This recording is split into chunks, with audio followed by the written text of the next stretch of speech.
Anaïs Loubert, vous êtes fondatrice et directrice de la Digital Piplet, une agence de social media. Vous suivez le train du climat depuis le début de cet itinéraire en Nouvelle-Aquitaine. Quelle est votre réaction sur cette exposition ? Alors sur l'exposition à titre personnel, je l'ai trouvé vraiment très ludique, accessible, avoir un angle aussi un petit peu nouveau, c'est-à-dire que expliquer le réchauffement climatique avec des experts locaux, avec des scientifiques, mais de manière abordable et surtout à tout public. Et ça a vraiment été une belle découverte que j'ai pu constater à la fois personnellement, mais aussi au travers des visiteurs. Quand on voit qu'on a des visiteurs qui commencent à partir de 5 ans et qui vont jusqu'à 70 ans, c'est une belle découverte et une belle transmission de l'information qui effectivement est très nécessaire et très urgente aujourd'hui.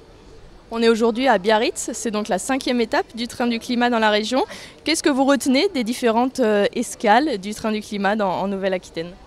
Alors d'un point de vue réseaux sociaux, puisque effectivement moi j'ai vraiment couvert la partie social media du train du climat, on voit qu'il y a un vrai engouement, un vrai intérêt de la part des différents internautes sur ces différentes étapes.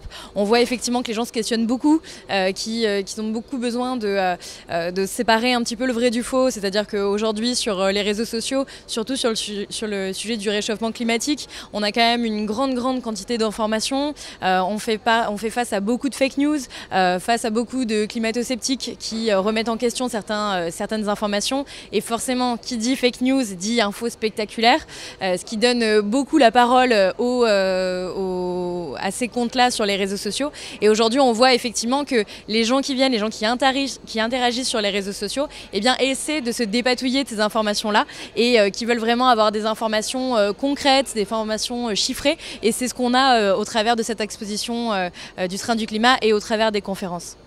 On le voit juste derrière nous, sur le train du climat, c'est bien inscrit tous acteurs, tous concernés. Est-ce que c'est difficile de mobiliser le public sur ce sujet ?